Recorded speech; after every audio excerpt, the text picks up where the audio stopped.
Assalamualaikum warahmatullahi wabarakatuh. Apa kabar kalian semua? Semoga kalian dalam keadaan sehat, dilancarkan rezekinya, dan dimudahkan segala urusannya, dan penuh dengan kebahagiaan. Sebelum masuk ke cerita, jangan lupa bantu like, komen, dan subscribe ya. Semoga kalian semua selalu dalam lindungannya. Aku masih ingat pagi itu dengan sangat jelas. Matahari belum benar-benar terbit ketika suara ketukan lembut di pintu kamar menggema, memecah keheningan yang selama ini terasa damai. Aku bangun, mengira itu putriku yang mungkin terbangun lebih pagi dari biasanya. Tapi saat aku membuka pintu, aku melihat wajah ibu, dingin, datar, dan penuh ketegasan yang tak biasa. "Aku mau bicara," katanya tanpa basa-basi. Aku membiarkannya masuk. Kamar kami masih berantakan, tempat tidur belum dirapikan, dan suamiku, Dimas, masih terbaring dengan mata setengah terbuka, mengerutkan dahi melihat kehadiran ibu di ambang pintu. "Ada apa, Bu?" tanyaku pelan, duduk di sisi ranjang. Ibu tidak duduk. Ia berdiri mematung di depan kami seperti sedang memberikan vonis kepada terdakwa. Kalimat yang keluar dari mulutnya berikutnya seperti pisau yang menghunjam langsung ke jantungku. "Kamu harus menceraikan anakku, Mas Dimas." Aku tidak langsung menangkap maksud ucapannya. Kepalaku menoleh cepat, mataku membesar menatap wajah ibu, kemudian beralih pada Dimas yang kini duduk tegak. "Apa maksud ibu?" tanyaku dengan suara bergetar. "Aku tidak ingin kamu terus hidup dengan dia. Perceraian adalah satu-satunya jalan. Aku sudah bicara dengan Dimas, dan dia mengerti," ujar ibu. Nadanya datar, seolah ini bukan percakapan tentang kehancuran rumah tangga anaknya. Aku menatap Dimas, mencari bantahan, penolakan, apapun yang bisa menenangkan badai yang mulai mengamuk dalam dadaku. Tapi dia hanya menunduk. "Diam, Mas Dimas," suaraku lirih, hampir seperti bisikan. Aku akan jelaskan nanti," katanya, menghindari tatapanku. Air mataku jatuh tanpa bisa dicegah. "Ibu, kenapa? Apa salahku?" Ibu tidak menjawab. Dia hanya menatapku dengan pandangan yang membuatku merasa seperti kesalahan berjalan. Seolah aku adalah luka yang tak pernah sembuh dalam hidupnya. Kemudian dia pergi. Begitu saja. Meninggalkan aku dengan suami yang diam 1000 bahasa dan hatiku yang remuk redam. Hari-hari setelah kejadian itu terasa seperti mimpi buruk yang tidak kunjung usai. Dimas menjadi lebih pendiam. Dia tidak menjauh, tapi juga tidak mendekat. Seperti orang yang menahan beban besar, tapi memilih menyimpannya sendiri. Aku mencoba bertanya, memohon penjelasan, tapi jawabannya selalu sama. Nanti kapan?" Aku pernah bertanya dengan air mata mengalir di pipi. Tapi ia hanya menggeleng dan memelukku, seolah pelukannya cukup untuk menjelaskan segalanya. Aku mulai merasa seperti orang asing di rumah sendiri. Ibu masih tinggal bersama kami karena alasan kesehatan, tapi kehadirannya semakin membuatku tertekan. Dia tak lagi menegurku, tak berbicara kecuali untuk hal-hal praktis. Dan setiap kali matanya bertemu mataku, aku bisa merasakan bahwa ada sesuatu yang jauh lebih dalam dari sekadar ketidaksukaan. Suatu malam, aku mendengar suara dari ruang tamu, suara ibu dan Dimas. Mereka berbicara pelan, tapi cukup jelas untuk kudengar dari lorong. "Dia tidak tahu, Bu, dan aku tidak tega," kata Dimas. "Lebih baik dia tahu sekarang daripada nanti. Aku yang mengandungnya. Aku tahu siapa dia sebenarnya," jawab ibu. Nada bicaranya penuh emosi yang tertahan. Aku terpaku. "Apa maksudnya siapa dia sebenarnya?" Langkahku terasa berat saat aku kembali ke kamar. Kata-kata itu bergema terus-menerus di kepalaku. Dan malam itu, aku menangis lagi. Untuk kesekian kalinya. Pagi berikutnya, aku memutuskan untuk berbicara. Karena apa yang akan kutemukan nanti, jauh lebih menyakitkan daripada semua yang telah kutetesi air mata. 2 hari setelah aku menemukan surat dari ayah, aku kembali ke rumah ibu dengan tubuh lelah dan hati penuh tanya. Surat itu kini kusimpan dalam dompetku, seperti jimat yang kubawa kemanapun aku pergi. Sebuah pengingat bahwa mungkin, hanya mungkin, aku memang pernah dicintai oleh seseorang. Ketika aku membuka pintu rumah, suasana terasa lebih dingin dari biasanya. Bukan karena cuaca, tapi karena atmosfer di dalamnya yang seperti menyimpan badai yang siap meledak. Ibu duduk di ruang tamu, menatap layar televisi kosong. Wajahnya keras, nyaris tanpa ekspresi, seperti patung marmer yang sudah terlalu lama memendam beban hidup. Aku menemukan surat dari ayah, kataku tanpa basa-basi, berdiri tegak di hadapannya. Dia menoleh, sekilas saja, dan apa yang kamu harap akan kamu temukan dari situ? Aku ingin kebenaran. Ibu tertawa kecil. Tawa yang tidak lucu, tapi pahit, getir. Kebenaran kadang tidak lebih baik dari kebohongan. Apa kamu siap menerima semuanya? Aku sudah kehilangan hampir segalanya. Suami yang diam, rumah tangga yang retak, dan seorang ibu yang mengaku tak pernah menginginkanku. Apa yang lebih buruk dari itu? Matanya menatapku sekarang. Tidak dengan kemarahan, tapi dengan luka yang dalam. Dan disitulah aku melihatnya, ketakutan. Ibu takut pada sesuatu, atau seseorang. Ayahmu bukan pria baik, katanya pelan. Dia menyembunyikan banyak hal, termasuk siapa kamu sebenarnya. Apa maksud ibu? Dia tidak menjawab. Tapi kemudian berdiri berjalan ke arah lemari tua yang sudah lama tidak dibuka. Dari dalamnya, ia mengeluarkan sebuah kotak kayu kecil, penuh debu, terkunci dengan gembok kecil yang sudah berkarat. Ini punya ayahmu. Aku tidak pernah membuka isinya. Tapi kalau kamu memang ingin tahu semuanya, mungkin sudah waktunya. Aku mengambil kotak itu dengan tangan gemetar. Rasanya seperti memegang sisa dari kehidupan yang sudah mati. Aku membawa kotak itu ke kamar, sendirian, duduk di lantai dengan napas tak menentu. Aku memecahkan gemboknya dengan palu kecil. Kotaknya terbuka perlahan, dan di dalamnya ada sejumlah foto, dokumen, dan sebuah amplop besar yang bertuliskan namaku. Tangan gemetar saat aku menarik isinya keluar. Surat lagi. Tapi kali ini lebih panjang dan lebih berat. Untuk Naira, anakku, atau setidaknya anak yang selama ini kupanggil begitu. Tubuhku membeku.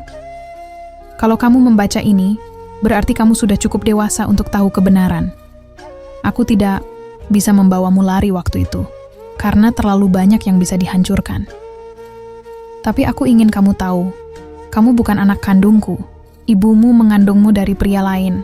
Aku tahu ini setelah kamu lahir, karena golongan darahmu tidak cocok dengan kami berdua. Aku diam. Aku memilih membesarkanmu karena aku mencintaimu.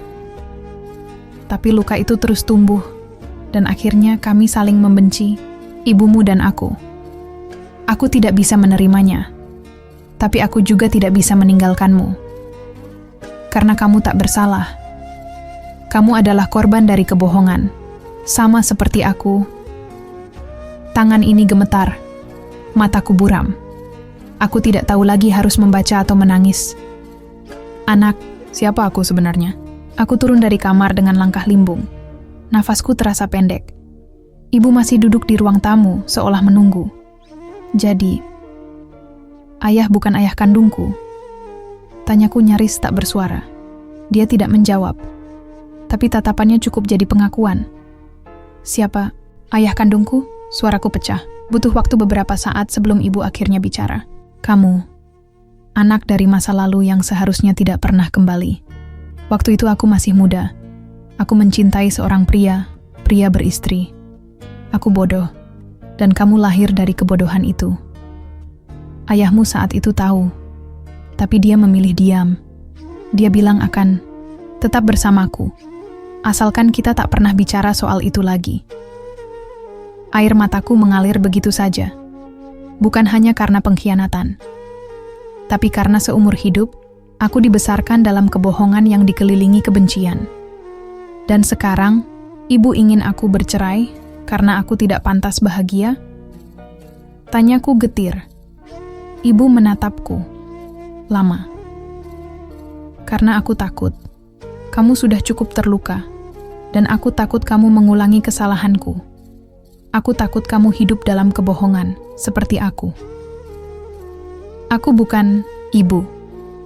Dan untuk pertama kalinya, aku melihat sesuatu runtuh dari wajah ibu. Mungkin itu rasa bangga, mungkin ego, atau mungkin bayangan dirinya sendiri dalam diriku, yang selama ini ia takuti. Aku pergi dari rumah hari itu, tanpa sepatah kata lagi. Aku tidak tahu kemana aku harus melangkah. Tapi aku tahu aku tidak bisa tinggal di tempat di mana aku hanya dianggap sebagai sisa dari kesalahan masa lalu. Saat aku kembali ke apartemen yang dulu pernah kutinggali sebelum menikah, aku duduk sendiri di lantai ruang tamu kosong. Tak ada suara, tak ada pelukan, tak ada kehangatan. Hanya aku dan keheningan. Dimas menelepon malam itu. Aku tahu semuanya sekarang, kataku sebelum dia bicara. Dia terdiam beberapa saat. Kamu baik-baik saja?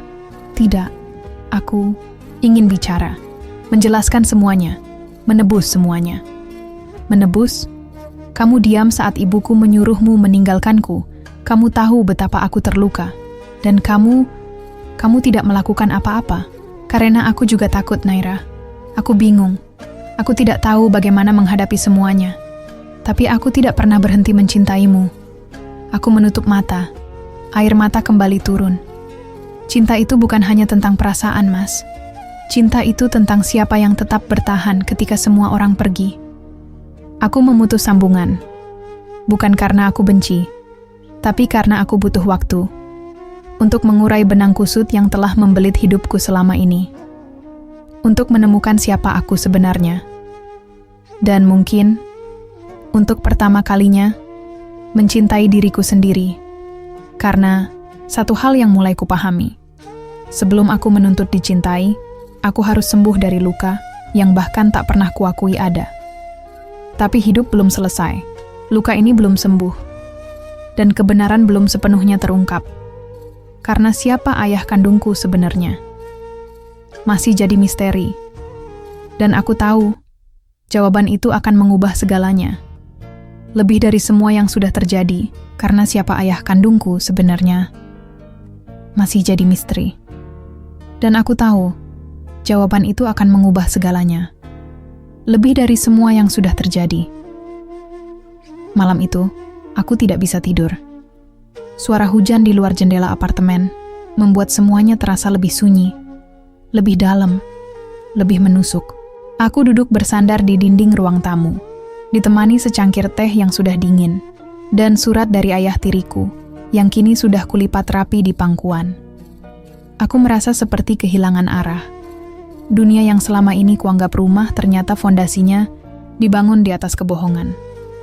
Dan yang paling menyakitkan, kebohongan itu datang dari orang-orang yang seharusnya paling melindungiku. Keesokan harinya, aku kembali ke rumah ibu. Tidak untuk mencari pelukan, tidak juga untuk meminta penjelasan, tapi karena aku harus tahu. Siapa ayah kandungku? Siapa pria yang darahnya mengalir di tubuhku, tapi tak pernah sekalipun hadir dalam hidupku? Ibu sedang menyiram tanaman di halaman. Ketika aku datang, wajahnya pucat, tubuhnya tampak lebih ringkih dari biasanya. Tapi aku tidak peduli.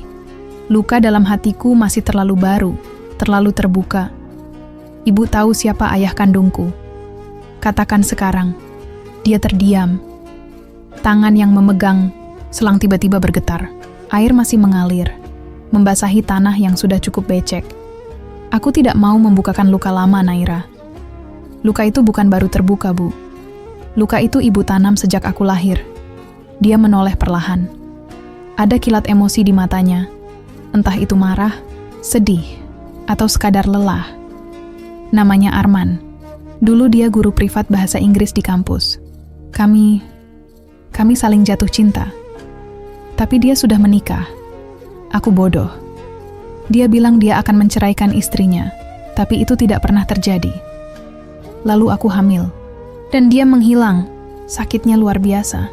Bukan karena aku anak dari hubungan terlarang, tapi karena selama ini aku hidup dalam bayang-bayang kebencian ibu, yang setiap tatapannya adalah pengingat bahwa aku adalah kesalahan yang tidak bisa dia hapus. Dia masih hidup?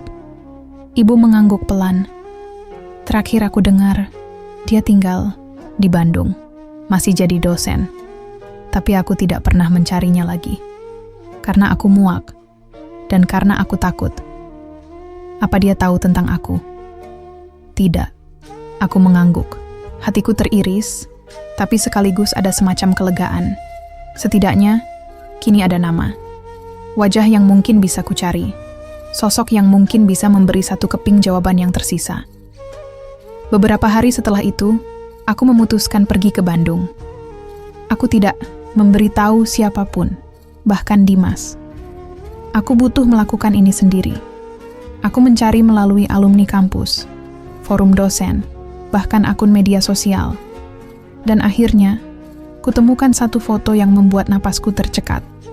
Pria berkacamata, berambut setengah, putih, dengan garis wajah yang anehnya mengingatkanku pada bayanganku sendiri di cermin. Itu dia, Arman. Dengan alamat yang kudapat dari salah satu rekan lamanya, aku memberanikan diri datang ke rumahnya. Sebuah rumah sederhana di pinggir kota. Tidak terlalu besar, tapi terawat. Pintu dibuka oleh seorang wanita, mungkin istrinya. Aku hanya bisa menebak dari nada bicara dan kerutan di wajah yang menunjukkan usia lebih dari setengah abad. Saya mencari Pak Arman. Bapak sedang di halaman belakang. Silakan masuk. Langkahku berat. Rasanya seperti akan menghadiri pemakaman bagian dari diriku sendiri. Di halaman belakang, kulihat seorang pria duduk di bangku kayu, membaca koran. Ketika dia melihatku, dia menyipitkan mata, seolah mencoba mengenali wajah asing yang datang tiba-tiba. "Bisa saya bantu?" Suaranya tenang. Aku menatapnya, mencoba mengumpulkan seluruh keberanian yang tersisa. "Nama saya Naira. Saya anak dari Rika." Dia terdiam, matanya membesar, koran di tangannya jatuh begitu saja. "Rika?" Suaranya parau. "Ibu saya. 29 tahun lalu, Anda dan dia." Aku tidak bisa melanjutkan. Tapi sepertinya dia sudah mengerti. Dia menunduk. Wajahnya berubah. Tangannya gemetar. "Ya Tuhan," bisiknya. Beberapa saat kami hanya diam. Angin sore menyapu lembut halaman, tapi hati kami sama sekali tidak tenang. Saya tidak tahu, dia tidak pernah bilang. Dia membesarkan saya sendirian, tapi dia juga membenci saya. Setiap hari, saya merasa seperti duri dalam hidupnya. Dia menatapku, matanya mulai berkaca-kaca. Saya pengecut. Saya mencintai ibumu, tapi saya tidak berani melawan kenyataan. Saya tidak pernah tahu dia hamil. Kalau saya tahu, mungkin hidupmu tidak akan seperti ini. Air mataku jatuh. Tangisku pecah. Bukan karena marah, tapi karena rasa kehilangan yang sudah terlalu lama ku pendam. Saya tidak butuh jawaban. Saya cuma ingin tahu siapa saya. Dia berdiri perlahan, lalu menghampiriku. Tangannya terulur ragu, seperti tak yakin apakah dia berhak menyentuhku. Tapi akhirnya, dia memelukku, pelukan pertama dari seorang ayah. Meski datang terlambat 29 tahun. Dan di pelukannya, aku menangis seperti anak kecil. Karena meskipun pahit, setidaknya kini aku tahu kebenaran. Dan di tengah kehancuran, masih ada secercah cahaya yang bisa kujadikan alasan untuk tetap berdiri. Ketika aku pulang ke Jakarta, semuanya masih berantakan. Hubungan dengan Dimas menggantung. Ibu masih menyendiri di rumah yang dipenuhi penyesalan. Tapi ada satu hal yang berbeda. Aku tidak lagi merasa kosong. Tidak lagi merasa seperti tak diinginkan. Karena akhirnya, aku mengenal diriku sendiri. Bukan dari cerita orang lain, tapi dari keberanian untuk menyingkap luka satu persatu meski sakitnya hampir membunuhku. Dan mungkin dari sanalah aku akan mulai membangun kembali hidupku. Bukan dengan mengandalkan siapapun, tapi dengan kakiku sendiri. Karena yang belum selesai sekarang adalah memutus lingkaran kebencian yang diwariskan padaku. Agar anakku nanti tidak mewarisi luka yang sama. Dan untuk itu, aku harus kembali ke Dimas. Ke pernikahan yang terancam hancur karena diam dan ketakutan. Aku belum tahu apakah semuanya bisa kembali. Tapi aku tahu, aku tidak akan lari lagi. aku akan berjuang. Entah untuk menyelamatkannya atau untuk mengikhlaskannya. Karena kali ini, aku akan memilih dengan sadar. Bukan karena takut ditinggalkan, tapi karena aku sudah selesai menolak diriku sendiri, dan kisah ini belum berakhir. Karena luka yang paling lama sembuh adalah luka dari orang yang paling kita cintai. Karena luka yang paling lama sembuh adalah luka dari orang yang paling kita cintai. Aku berdiri di depan pintu rumah Dimas malam itu, menatap kayu coklat itu seperti seseorang yang menghadapi ujian terakhir dalam hidupnya. Tanganku terangkat, hendak mengetuk, tapi kembali turun. Nafasku tercekat, hatiku penuh sesal dan ragu, tapi aku tahu, aku tidak bisa terus kabur dari semuanya. Akhirnya, kupaksa tanganku mengetuk 3 kali. Hening. Lalu ku dengar suara langkah kaki dari dalam, dan kemudian daun pintu perlahan terbuka. Di baliknya berdiri Dimas, wajahnya tampak lelah, matanya merah, seperti seseorang yang terlalu sering begadang, atau terlalu sering menangis. Naira. Aku mencoba tersenyum, tapi bibirku kaku. Aku tidak tahu harus berkata apa lebih dulu. Aku hanya tahu, malam ini aku harus bicara. Entah apa hasilnya. Aku mau bicara. Boleh aku masuk? Dimas menyingkir memberi jalan tanpa sepatah kata pun. Aku melangkah masuk. Rumah itu masih sama. Sofa biru tua, lukisan pernikahan kami tergantung di dinding, dan aroma kayu manis yang selalu dia semprotkan saat hendak tidur. Tapi semuanya terasa asing. Jauh. Seperti museum kenangan yang tak terjamah. Kami duduk berseberangan, sunyi. Seperti 2 orang asing yang dulu saling mencintai, kini hanya saling menjaga jarak karena terlalu banyak luka yang belum dijahit. Aku tahu semua, Mas, kataku akhirnya. Tentang ibu, tentang kenapa kamu diam. Dimas menunduk. Aku pengecut, aku menggeleng. Kamu manusia, sama seperti aku, sama seperti ibu.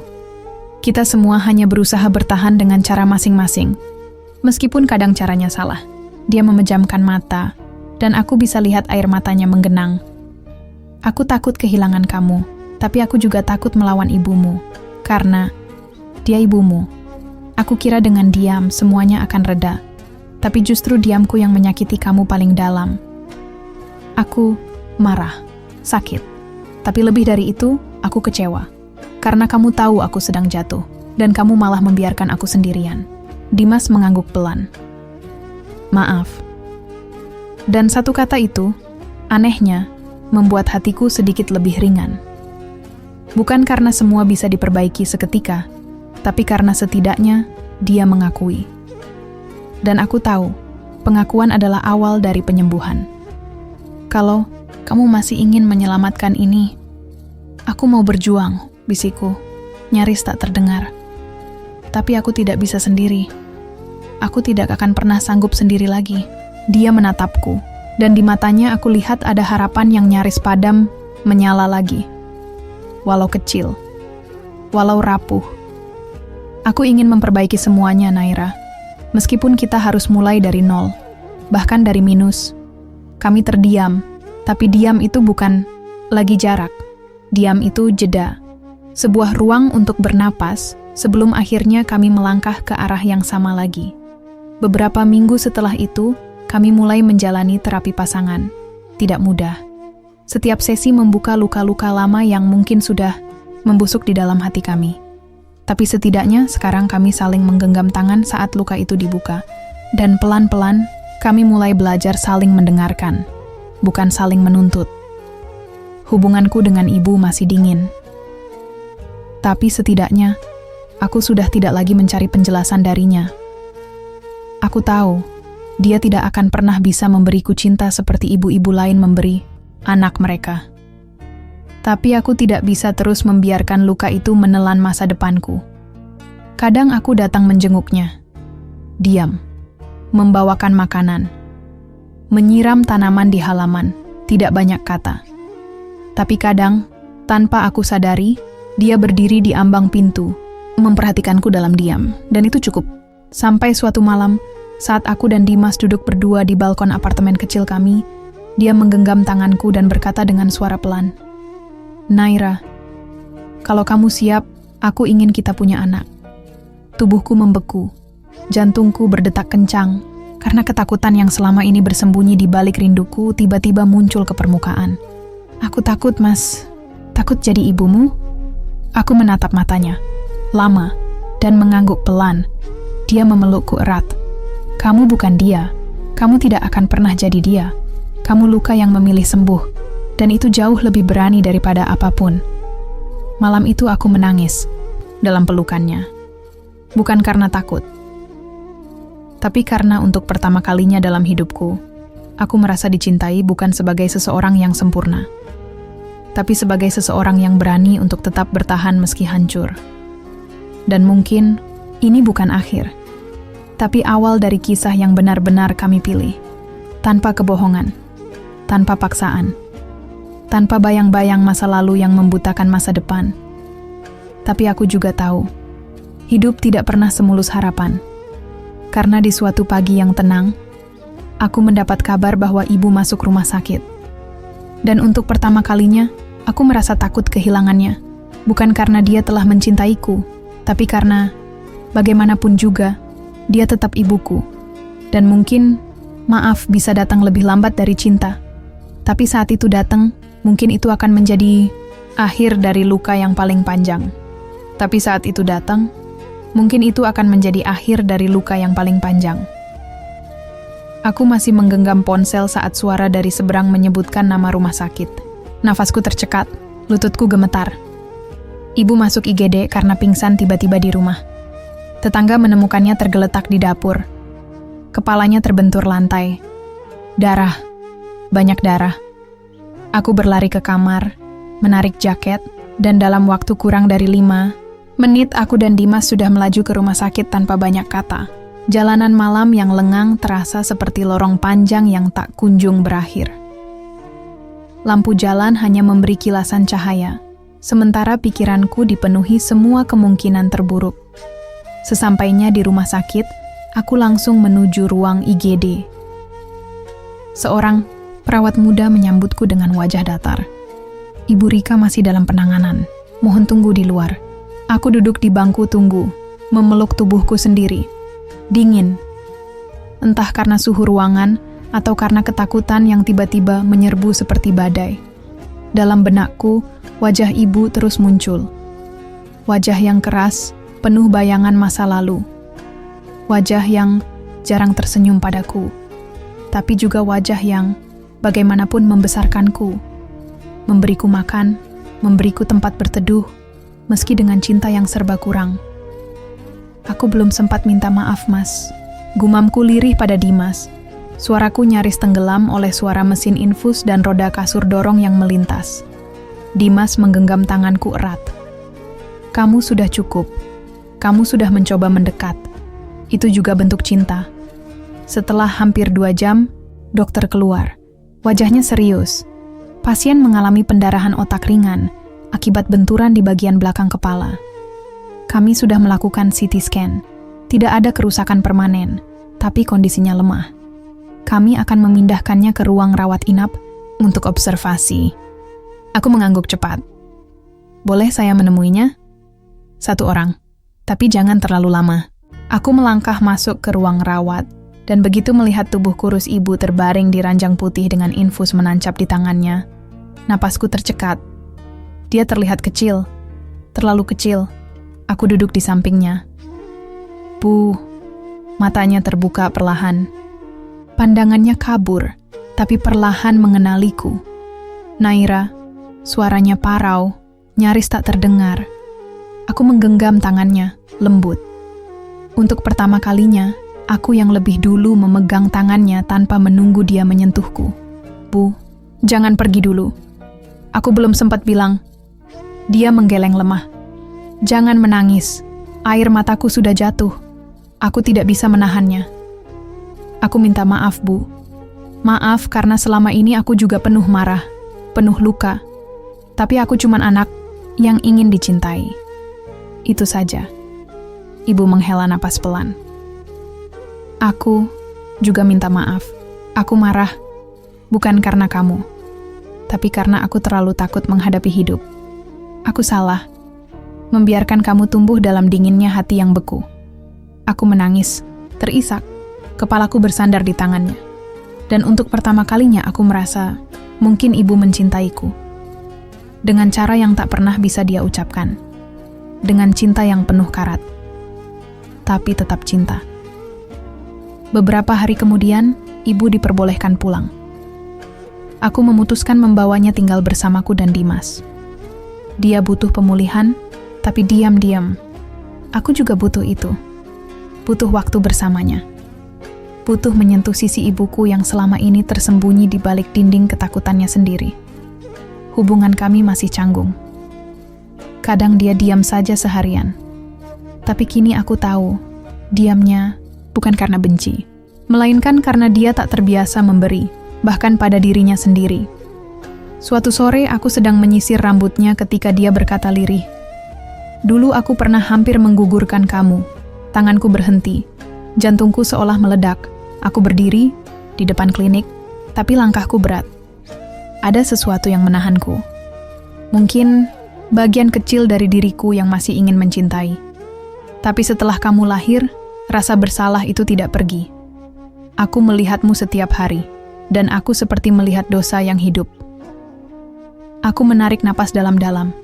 Sakit? Iya. Tapi untuk pertama kalinya, dia jujur. Aku bukan dosa, Bu. Aku cuma ingin jadi anakmu, bukan beban, bukan bayangan dari kesalahan masa lalu. Dia menunduk, air matanya jatuh ke pangkuannya. Kalau aku bisa memutar waktu, aku ingin belajar mencintaimu sejak kamu lahir. Aku tersenyum lirih, menyentuh pipinya. Masih ada waktu, Bu. Dan sejak hari itu, sedikit demi sedikit, ada yang berubah. Ibu mulai bertanya kabar, membantu di dapur, kadang menonton TV bersamaku. Ia tak lagi setegar batu, melainkan menjadi tua dengan lebih jujur, lebih manusia. 1 bulan kemudian, aku dan Dimas menghadiri satu sesi terapi terakhir. Kami bicara soal masa depan, soal anak, soal kemungkinan memulai lagi. Aku siap, Mas. Dimas tersenyum, matanya hangat.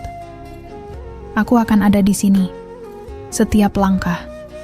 Dan ketika akhirnya aku melihat 2 garis merah di alat uji kehamilan, aku tidak menangis karena takut. Aku menangis karena untuk pertama kalinya dalam hidupku, aku merasa pantas mencintai dan dicintai sepenuhnya, tanpa syarat, tanpa luka yang diwariskan, tanpa trauma yang diwarisi. Hanya cinta yang akhirnya bisa tumbuh dari tanah yang dulu penuh duri, yang akhirnya bisa tumbuh dari tanah yang dulu penuh duri. Tapi hidup, seperti yang selalu aku pelajari dengan pahit, tidak pernah membiarkan bahagia datang tanpa ujiannya sendiri.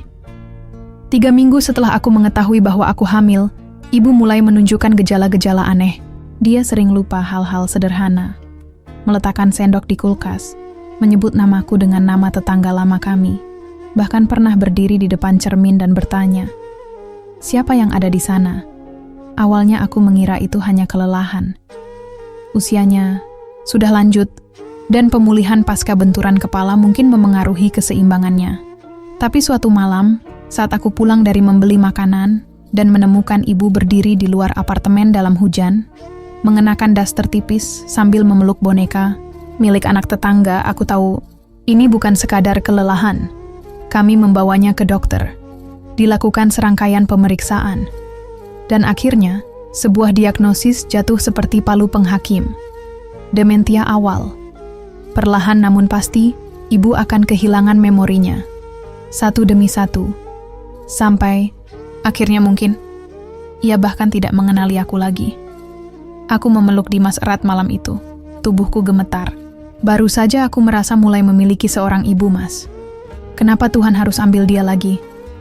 Tapi kali ini, dalam keadaan setengah sadar, Dimas tidak menjawab. Dia hanya memelukku lebih erat, seolah pelukan itu satu-satunya tempat aku bisa tetap waras. Hari-hari setelah itu menjadi ujian baru. Ibu kadang sadar, kadang tidak. Ada hari-hari di mana ia memanggilku Naira dengan suara lembut yang tidak pernah aku dengar sewaktu kecil. Tapi ada pula hari-hari ketika dia menjerit ketakutan karena mengira aku adalah wanita yang hendak mencuri rumahnya. Sakitnya lebih dari apapun. Tapi aku bertahan. Karena aku tahu, kali ini aku tidak boleh meninggalkannya seperti dulu aku ingin meninggalkannya dalam ingatan. Dia sedang tenggelam, dan aku adalah satu-satunya jangkar yang bisa dia genggam. Kehamilanku berjalan dengan segala pasang surut emosi. Ada rasa gembira yang membuncah setiap kali aku mendengar detak jantung kecil dari perutku. Tapi di sisi lain, ada rasa takut. Takut anakku lahir tanpa sempat mengenal neneknya yang perlahan menghilang dari dunia nyata, satu fragmen ingatan demi satu. Suatu pagi, aku sedang menyuapi ibu bubur saat dia tiba-tiba menatapku dengan mata yang jernih, penuh kesadaran yang sudah lama hilang. Tangannya menyentuh pipiku, lembut, seperti bukan dirinya. "Naira, maafkan ibu. Kalau nanti ibu lupa siapa kamu, tolong jangan berhenti panggil ibu." "Ibu, ya." Hatiku hancur. Air mataku jatuh ke mangkuk bubur yang masih setengah penuh. Aku menggenggam tangannya. "Aku nggak akan pernah berhenti, Bu. Nggak akan pernah." Hari itu adalah hari terakhir dia mengenaliku. Seminggu sebelum kelahiran anakku, ibu mengalami kemunduran drastis. Dia sudah tidak bisa bicara. Hanya menatap kosong, sesekali tersenyum tanpa makna. Aku tahu waktunya tak akan lama. Dokter hanya bisa menyarankan kami untuk memberikan perawatan paling nyaman di rumah. Tidak ada lagi yang bisa menyembuhkan. Tidak ada harapan untuk membalikkan waktu. Dan dalam keputusasaan itu, aku menulis surat untuk anakku. "Nak, nanti saat kamu sudah besar dan bertanya siapa nenekmu, aku akan bercerita tentang seorang perempuan yang kuat. Yang hatinya keras bukan karena tidak punya cinta, tapi karena terlalu banyak luka. Perempuan yang tidak tahu cara menjadi ibu, tapi yang berusaha mencintai di akhir hidupnya. Ketika semua sudah nyaris terlambat. Aku ingin kamu tahu bahwa cinta itu bukan selalu datang dengan pelukan hangat. Kadang cinta datang dalam bentuk diam, dalam bentuk mata yang mengawasi dari jauh, atau dalam bisikan yang hanya sempat terdengar sekali sebelum dunia memisahkan kita. Malam itu aku menangis, menggenggam surat itu erat di dada, sementara Dimas memelukku dari belakang, tak berkata apapun, hanya menjadi dinding bagi air mataku untuk bersandar. Ibu meninggal 5 hari sebelum anakku lahir. Saat jenazahnya diturunkan ke liang lahat, aku berdiri dalam hujan gerimis, menggenggam perutku yang sudah sangat besar, merasakan bayi di dalamnya, bergerak pelan, seolah menyadari kepergian seseorang yang pernah tinggal terlalu lama dalam bayang-bayang luka. Dan saat aku pulang malam itu, apartemen terasa kosong, sunyi, tapi anehnya, tidak lagi dingin. Mungkin karena aku tahu, di ujung semua ini, aku telah menyentuh cinta yang selama ini tersembunyi. Cinta yang tidak sempurna, tapi nyata. 3 hari kemudian, aku melahirkan seorang bayi perempuan. Tangisnya pecah memenuhi ruang bersalin. Dimas mencium keningku sambil menangis, dan aku menggenggam bayi kecil itu sambil berkata, "Kamu tidak akan pernah merasa tidak diinginkan, Nak. Tidak selama aku hidup." Kupeluk dia erat, dan saat itu aku tahu, kisah ini belum usai. Tapi kali ini, aku bukan lagi anak yang tak pernah diinginkan. Aku adalah seorang ibu, dan aku akan mencintai anakku. Dengan segala cinta yang tidak pernah aku dapatkan. Dengan segala cinta yang aku pelajari dari kehilangan. Hari-hari setelah kelahiran Aira terasa seperti menapaki dunia baru yang asing, namun ajaib. Setiap tangis, kecilnya, setiap gerakan tangannya yang masih kikuk, seperti memberi warna baru di ruang-ruang hatiku yang dulu gelap oleh luka. Tapi di balik keindahan itu, selalu ada bayangan ibu dan kekosongan yang ia tinggalkan.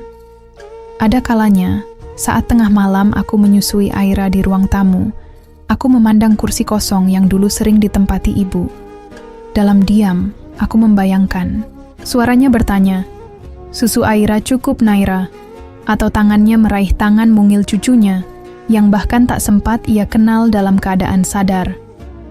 Rasa kehilangan itu tidak hilang, ia hanya berubah bentuk.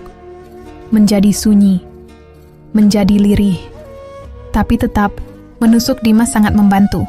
Ia tidak hanya menjadi suami, tapi juga rekan seperjuangan.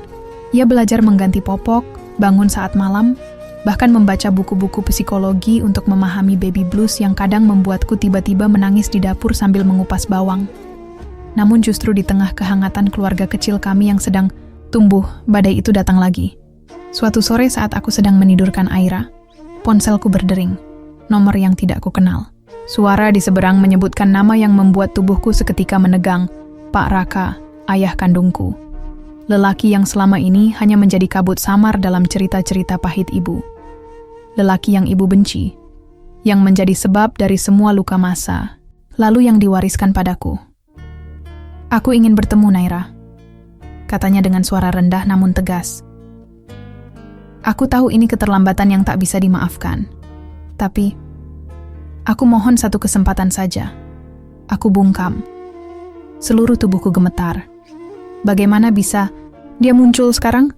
Setelah semuanya hancur, setelah ibu tiada, setelah aku harus tumbuh dengan kebencian ibu atas namanya?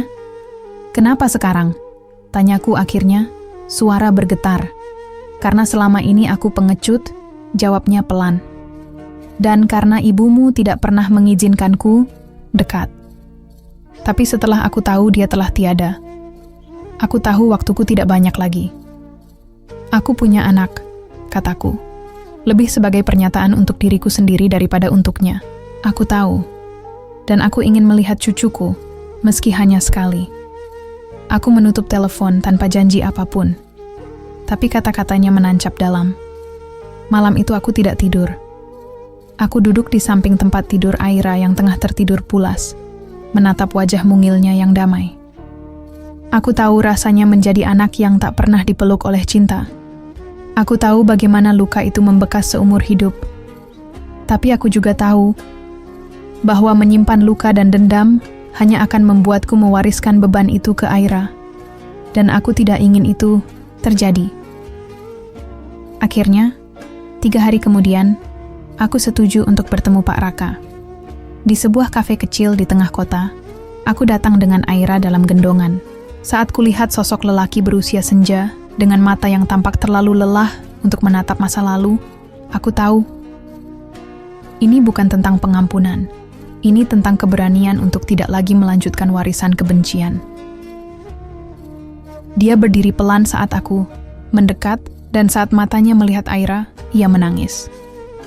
Tangis yang dalam, seperti pecahan dari hidup yang telah lama hancur tapi tak sempat diperbaiki. Aku bahkan tidak pernah melihat kamu tumbuh, katanya. Tapi Tuhan memberiku kesempatan kedua lewat anakmu. Aku tidak bisa berkata apa-apa. Air mataku jatuh begitu saja. Hari itu kami bicara tentang ibu, tentang masa lalu yang pahit, tentang keputusannya meninggalkan ibu saat dia tahu kehamilan itu tidak direncanakan, tentang rasa takutnya, tentang penyesalan yang tak terucapkan selama bertahun-tahun.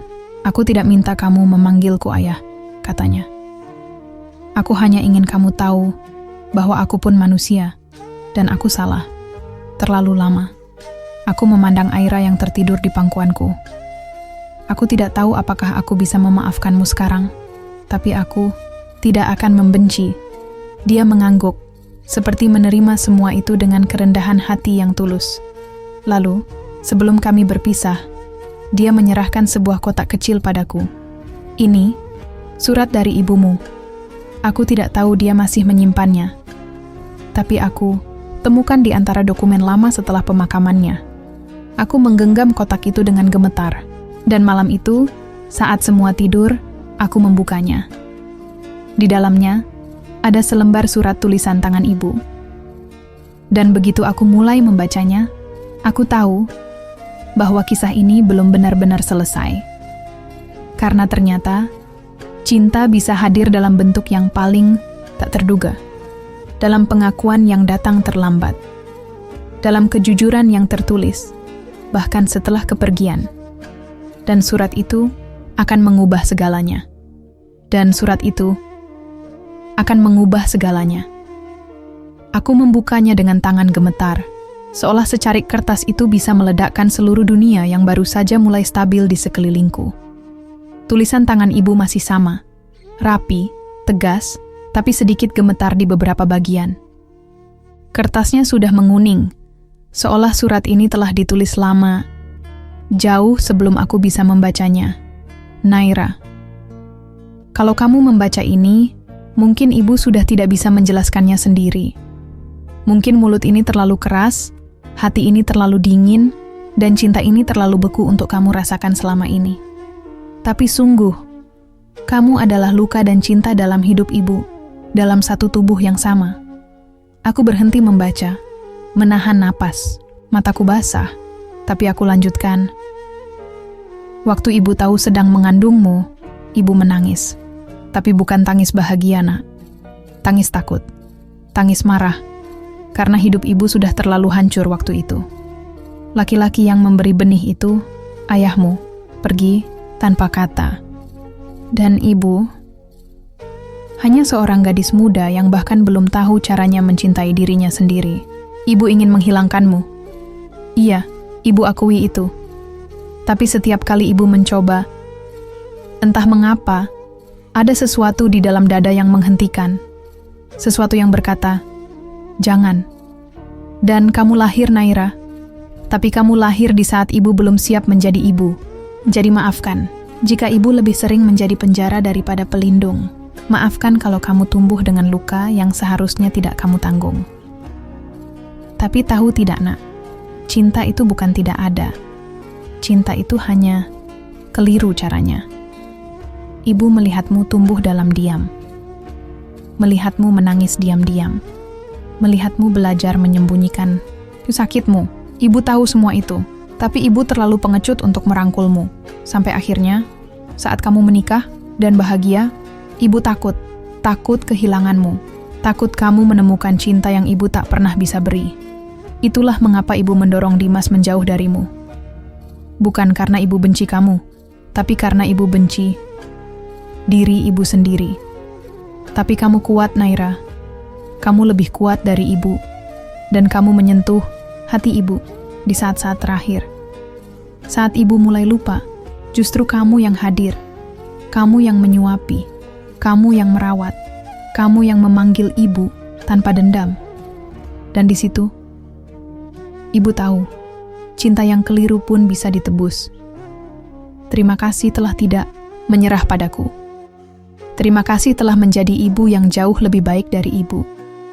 Jaga anakmu seperti kamu berharap dulu dijaga. Maafkan ibu. Ibumu. Aku menangis lama setelah membaca surat itu. Bukan tangis marah, tapi tangis lega. Karena akhirnya, aku mengerti. Ibu mencintaiku dalam diamnya, dalam keras kepalanya, dalam cara yang tak sempat ia pelajari. Dan kini, meski tubuhnya telah dikubur di tanah, cintanya tumbuh dalam diriku. Dalam cara aku memeluk Aira. Dalam cara aku menatap wajah mungil yang memanggilku Mama.